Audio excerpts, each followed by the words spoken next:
Magandang araw! For today's video ay samahan niyo muli kami sa panibagong kaganapan namin din sa probinsya. Panibagong araw na naman nga ho pala ito at eto nga nandito kami ngayon sa bayan kasama na naman itong dalawang bulinggi. Narito nga ho pala kami ngayon sa aming church at meron nga ho palang ginagawa. Pero dahil nga ho pala hindi pa naman oras ng pagpapractice namin mismo, eto't bumaba muna kami. Sa tunay ay kapag bata ay talaga naman nga niyong gusto ay lagi ay kakain. Aba naman ay tuong maalam na din nga ho pala mag-request itong aking isang pamangkin na ito at bibili nga daw siya ng papay. Syempre, tayong mga tita, kahit mga bulol-bulol pa ang salita ng ating mga pamangkin, ay atin din namang nauunawaan yun. Ay di akin nga ho palang dinala rin din sa panaderia at kakuman din naman nga ho yung ituro kung ano ang gusto nga niyang tinapay. Maalan din naman nga niyong pumili at dalawa pa nga ni ang gusto. Palibasa ay laging binibigyan niya si ate niya kaya nga ni dalawa yaan. Insaymada nga ho pala yung kanyang naibigan. Aba naman ay dati nga lang aray tigdos ay ngayon ay 5 piso na. Sabi ko nga ho kanina ay narinig kami sa aming church dahil nga ho pala yung mga kabataan namin din ay inaturuan sa paggamit ng iba't ibang mga instrumento. At eto namang batang ito ay talagang busy kahahab-hab din sa kanyang tinapay na ariwari ko nga ni ay yung inakuha lang ay yung pinak na sa ibabaw.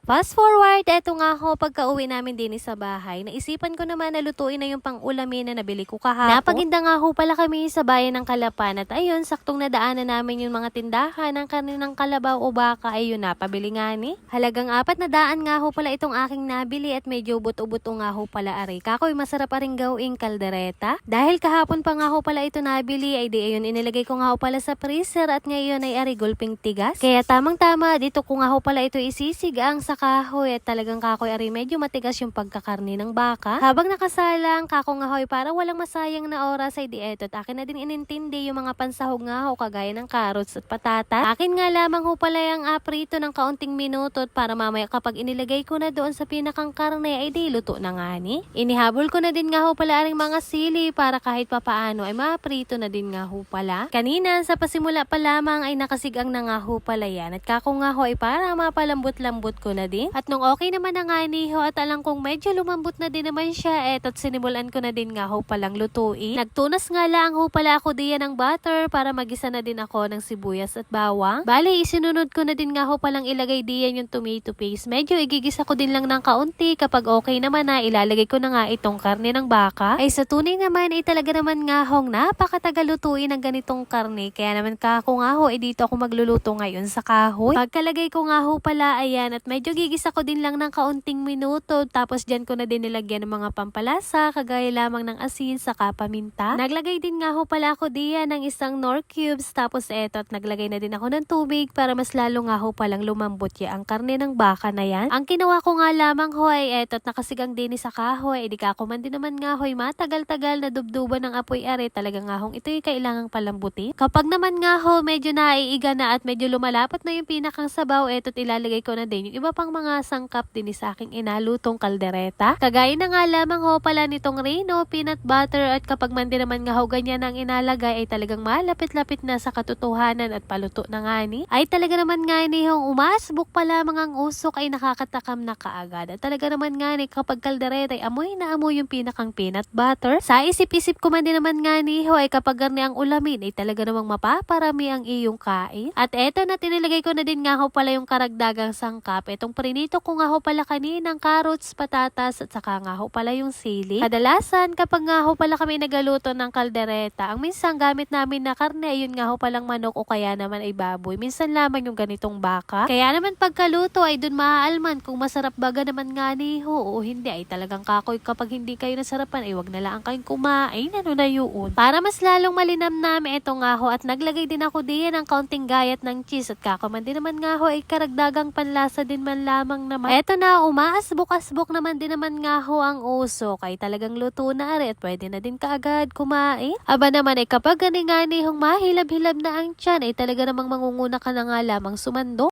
Ay siya papaano bagahuyaan hanggang din ang muna ho. At yun lamang for today's video. Maraming salamat sa inyong panonood. God bless.